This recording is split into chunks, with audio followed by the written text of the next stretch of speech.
access their work from home. And internet works, electricity is available, at times at the cost of the employer. But the lesson, when we look at Nigeria and other developing countries, we see that teleworking also exposed that there are some jobs that cannot be brought from the workplace to our home environment. For example, work in the informal economy. You have to be there physically at your market or wherever you do your job to ensure that your livelihood is guaranteed. Then on the part of teleworking, research has also shown that when people were working from home, cases of gender-based violence have also been escalated. In South Africa, I was reading a report by one of the federations there where they were saying the call center for gender-based violence was reporting 10 cases every minute of women who are exposed to gender-based violence because they are working from home and they are logged in with the perpetrators of violence. So these are some of the occupational health and safety issues that the COVID-19 has exposed. And as ILO responds to this, I also want to congratulate Nigeria, the contribution of NLC and the other social partners to ensure that there is speed in the ratification of ILO Convention number 190 on ending violence and harassment in the world of work. A round of applause, thank you. Then pillar number 4, which is my last point, talks to the need to ensure that we use social dialogue to its maximum capacity between government, workers and employers to ensure that all the policy responses that we are bringing to bear on COVID-19 are a product of social dialogue. ILO research also shows that there are governments that came up with unilateral COVID measures without consulting business, without consulting measures. And in the end, the result was that these measures were never adhered to because they were not a product of social dialogue. On the part of the ILO, we continue to strengthen the capacity and resilience of workers and employers organizations because these are the institutions of work, including the ministries of labor and other line ministries that are key to drive any country or any economy out of the pandemic. Then in 1 minute, I also want to upload the research findings. I was seeing a lot of detail from the document that our researcher doctor was giving us in piecemeal due to time. But research is very, very important, and this is something that we need to also be interrogating as part of our 5 days here as workers, as educators, as participants. What the research is saying is the facts are clear, and they are so recent because some of the data is as early as mid-2021. So the call for us is not to continue to overanalyze a problem that we know about. Yes, overanalysis we need to continue because COVID is still a moving target. We thought because of vaccinations we are towards the end of the pandemic, but before we know it, there is another variant of the same pandemic. So we are not saying research must stop, but let's also try to come up with what policy responses are we going to reuse the research as our backing to define the way forward. So these are some of the areas that I thought I would bring to the table based on the solid basis that have been built by the two speakers who are the key researchers to the session this afternoon. Thank you, moderator, and over to you. Please, another resounding round of applause for our sister. I will implore us to take all she has said very seriously because when you come to the ILO is called a tripod. A tripod means it's standing on 3 feet. The 3 feet that it stands on is government, employers, and workers. So when they are working in the ILO system, you have people who are drawn from workers' organization to watch over the workers' interest.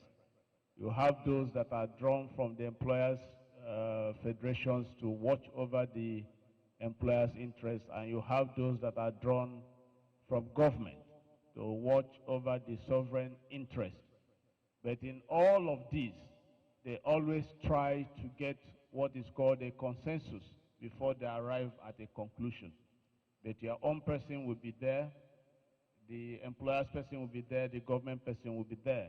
Right now, Comrade Ayuba Waba is a member of the ILO governing board globally. So he sits in that meeting. The Minister of Labor in Nigeria is a member of that governing board right now. Then the late DG of NECA is also representing employers across the world in that board right now. I think NECA is trying to effect a change with the demise of the DG. But our sister here is from ACTRAV. ACTRAV is the workers' track of the ILO. So she is our eye in the ILO. So whatever fact she's giving us is worker bias, is worker based.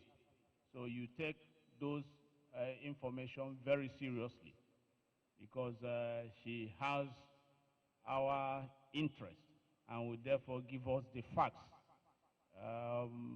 Having made that introductory or concluding position on her presentation, I will plead with us when you break to your various groups, you will do your contribution. But right here, I would want you to seek whatever clarification you want so that by the time you are going to your group, we'll be extracting information, knowledge, positions you carry within yourself to help enrich your various groups, whether leadership, gender, or organizing. But here, I want you to seek clarification. So I plead no extra lecture. If you have something you want any of them to clarify, you raise your hand, and because it's going to be a question, you have 2 minutes, even if you're a stammerer. You have 2 minutes to put across the question.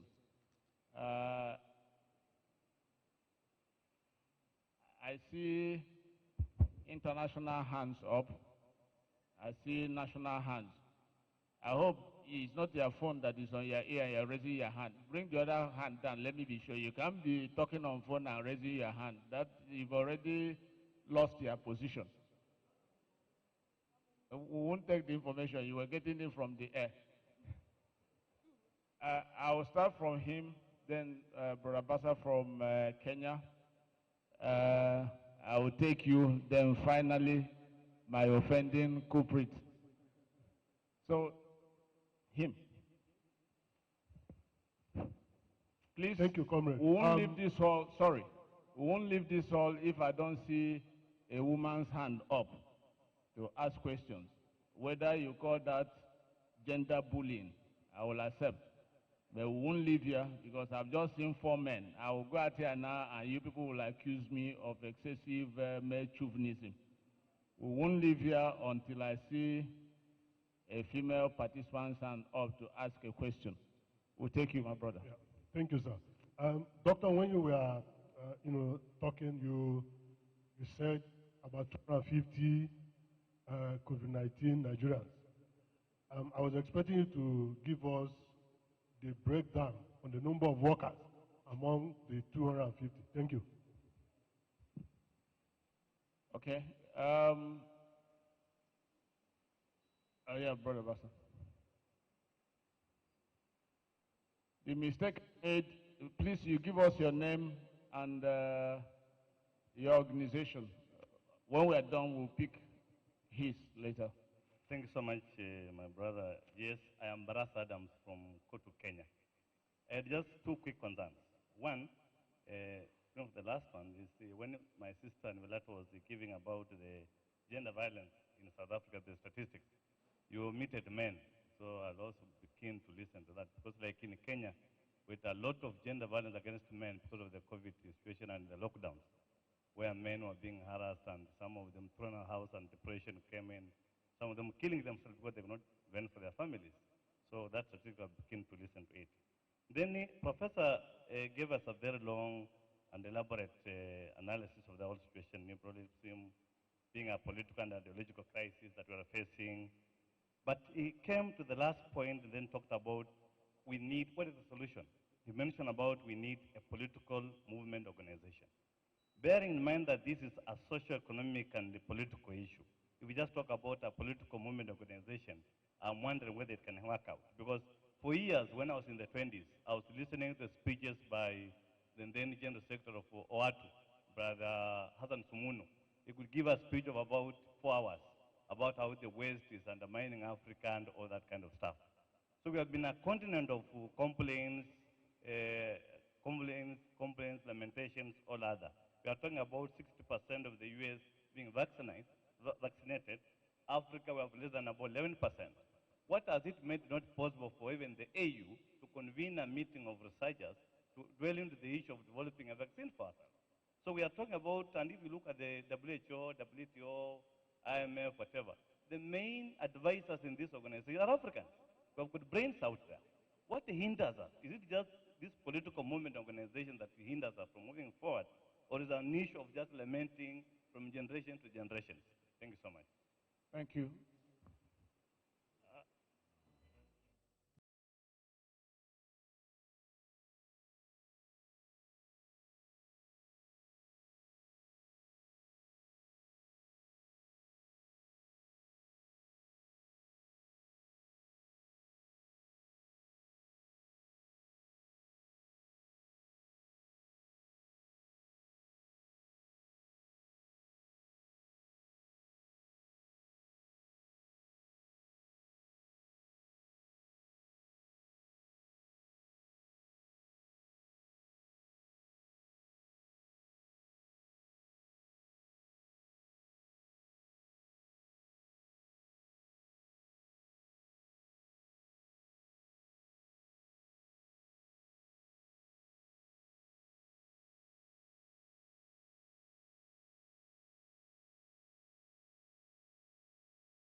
you are right. When we are talking about ending violence and harassment in the world of work, the Convention 190 and Recommendation 206 talks about men and women in the workplace.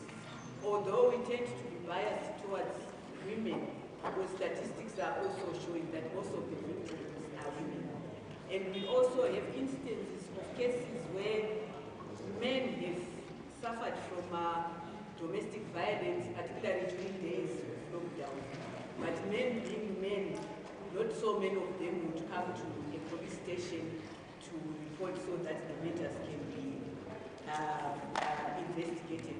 So this is also an area for advocacy. That's not a women's issue, but it's a gender issue. So we need to ensure that research also covers these two areas. Then the issue of social protection measures during COVID-19, what has been done to cushion informal economy workers. Our research also shows that most governments were quick to issue what we can call cash transfers to some workers and their families who were very, very vulnerable. So that with these cash transfers, they can buy food and other basic requirements that are needed. Then some of the mechanisms that have also been put into place was to ensure that they have free medical facilities, either for COVID or any other ailments. But again, this is a big area that we still need to do a lot of work, COVID or no COVID. Social protection systems in Africa still need a lot of intervention, and it's also an area for advocacy for us as trade unions. I think most of the issues, let's defer to the working groups, because it requires more explanation on what the ILO is doing in those areas. Thank you. Thank you.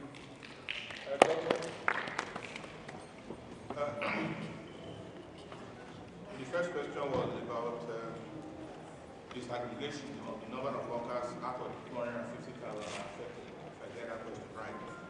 The NCDC data does not indicate that. NCDC means Nigerian Center for Disease Control. It does not present those data, whether we are worker or not. But from the explanation I gave to you, if the COVID-19 started with workers, before it got into the community, it's more likely that more workers are affected by COVID-19 than the owners of the means of production themselves. Perhaps what we can do, or what I should have done, is to show you that the data were workers-centered. We did not go and look for employers when we were doing that research. But I hope that is clear enough that if I tell you I know how much, I'm not being honest with you. But the source of that data is the Nigerian Center for Disease Control. That disaggregation is not there. And Nigerian Center for Disease Control anyway will not show you that. That is not the kind of orientation what the community will talk about, the ideology of development of our country. The other question I think I should address here is about religious perspective, because I heard the other question was specifically asked. Okay, there was a question about why not convey mission to structures and find a way to deal with the problem of constitution in Africa. I've tried to argue this question. I tried to explain it. African countries, many African countries have capacity to produce vaccines. Many have capacities. There are residual capacity of scientists, technologists who can produce vaccines. But that vaccine we are talking about for COVID, the active part of that vaccine is the proprietary right of a few companies. They are not giving it out. But when they gave it to India for the production of vaccine in India, they supervised so strictly that whereas India was producing billions of vaccines, Indians couldn't use the vaccine. So it is getting a handle on what is active in the vaccine that will first be the challenge. The second one is the policy of African governments. There are privileges African government prefer what is important than what they produce locally. It's a major fundamental problem. Of course, when you talk about neoliberalism, that is one of the explanations, that you are asked to open your borders for free trade, for other people to come and manipulate your economy and so on and so forth. The other question I wanted to answer is about the religious aspect. Religious is actually a voluntary thing. There are societies that tend to emphasize religion, but they emphasize religion for a purpose. So that a purpose to keep the people in check, so I don't get out of hand. Or, I hope you don't mind what I'm going to say now. If a man is suffering, and that man is told that despite his suffering in this world, when he dies, he will enjoy in heaven. And the man prefers to enjoy in heaven to dealing with the problem in the world. It's a voluntary problem, but it's also a social problem. There is a case in Nigeria that has been ruled upon by the courts.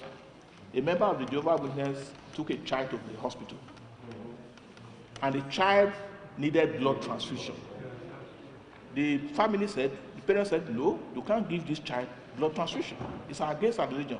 The doctor went ahead and transfused the child.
Is already forward. Wherever you are in this country now, the kind of concern that we are facing now, you will find questions you are not just interested in the local life. They are fed up with the way the country is going. They want to wake up and be discussed. Some of them now are very similar to them, but they don't articulate it in that way. Many students are either there.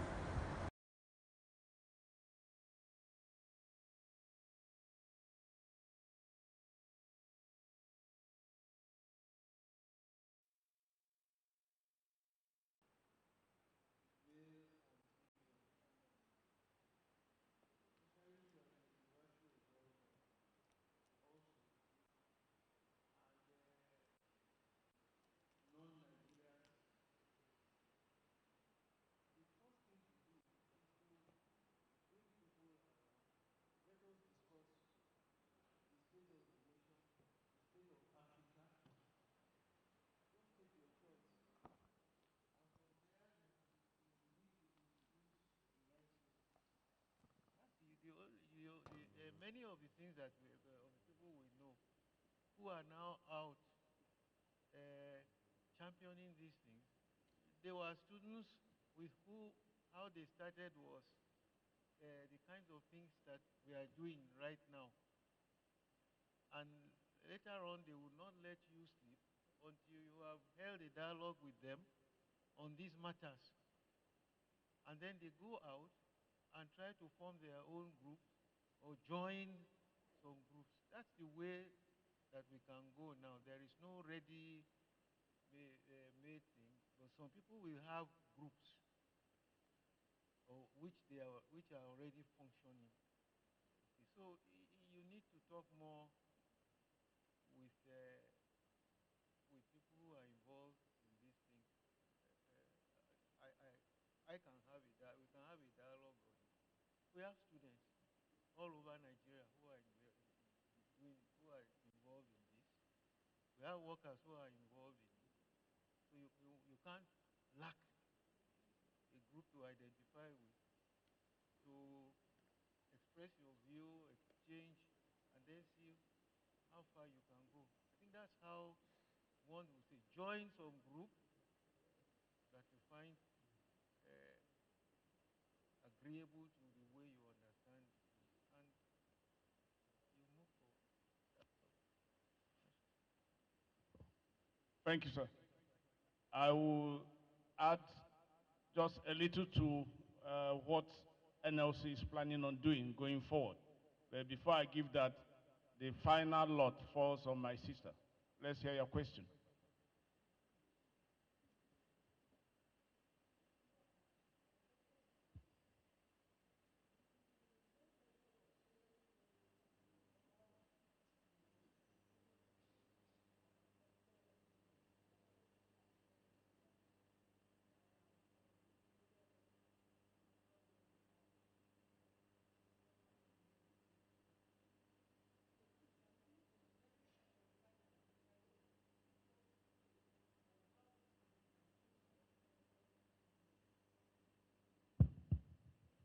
Okay, I'm glad that is your question.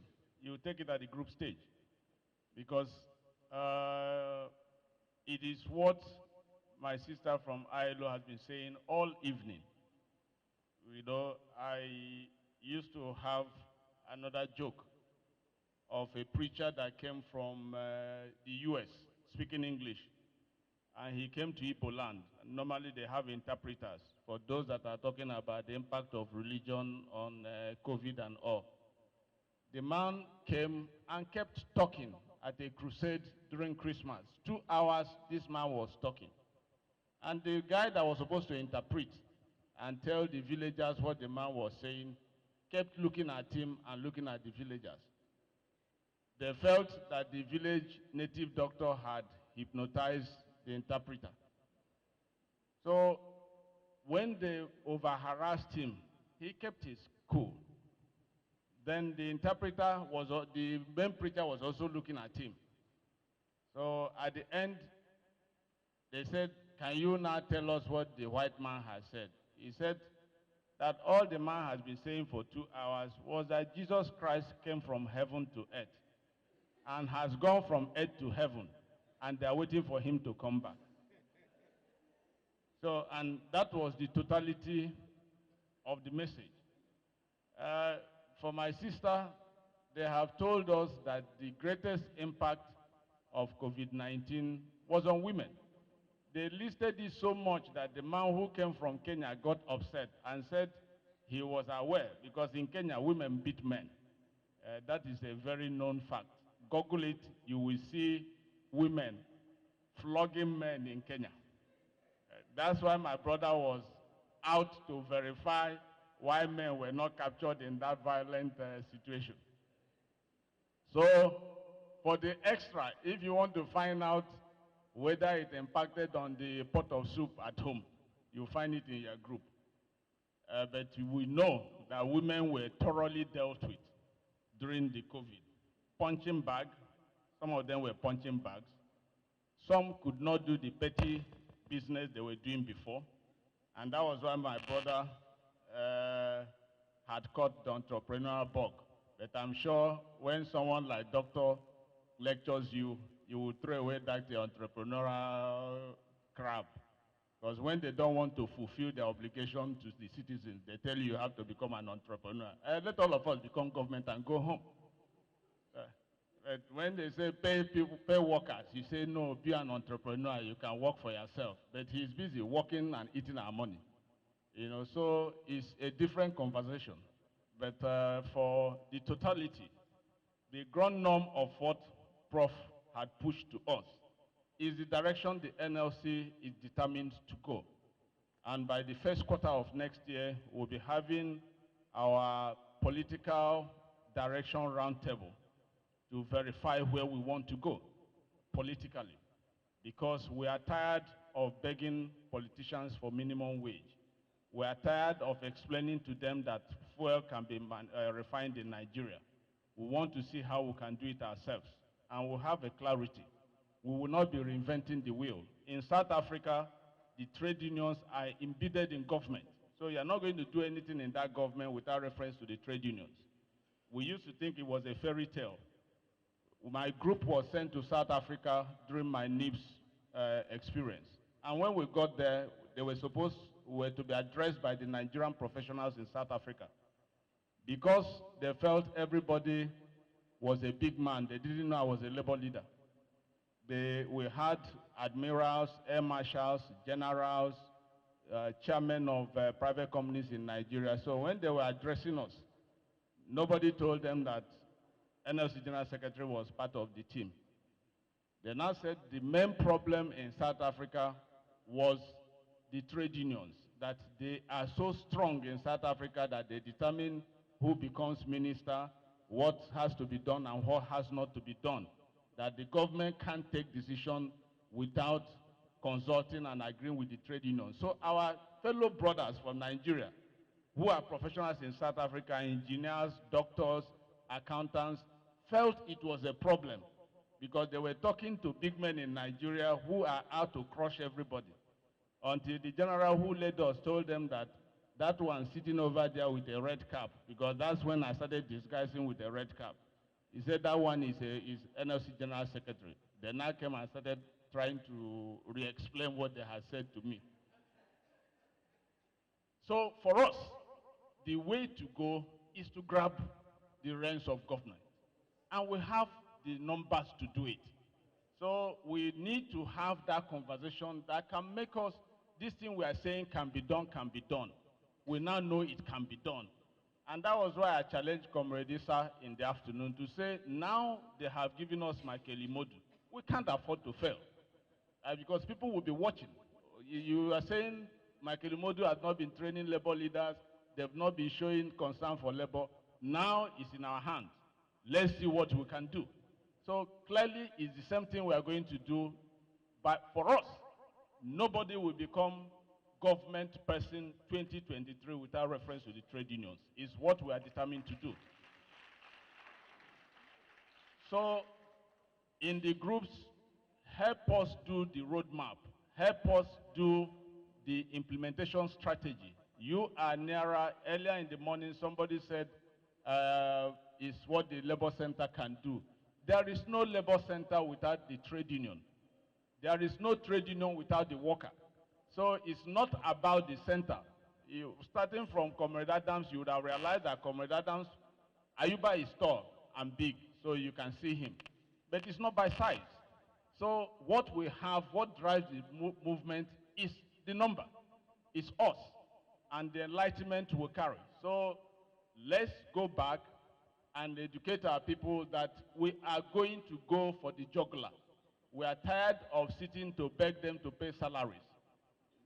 Governor Zulum of Borno has just cleared all the pension, that the gratuity that has been owed for the past 15, 20 years. And when we keep telling them that it's not that there is no money, it's the will to do what is right. He has proved it. He is not from oil producing. He is not from any city that is having IGR to the max. He is from a war-torn state, and he's been able to do what our problems are. But we need to rise and be counted. And the time is now. And our destiny in our hands. And I'm sure by the time we are done, Nigeria will be better for it. So I want us to give a round of applause for our panel. And we'll take administrative matters from who is coordinating, so that you tell people where to go. Thank you very much, GS. I think it has been a very wonderful interactive section, and I know that we have a lot of things to go home with. But for now, we will be calling the section calling over. We are going to go to our various course groups so that we can take our meal. We'll take our meals, then we will close. By tomorrow, we reflect on what has happened here. But for those of us who have just come and you have not been allocated a hotel, when you take your meal, just come around here. We will tell you, we will allocate your hotel for you. Again, somebody lost this ATM card. No name, and I think it belongs to one person. Please, you meet our comrade. If it is your own, identify. And of course, we are changing our location. We are going to a more spacious place. And doctor, please lead us to the place.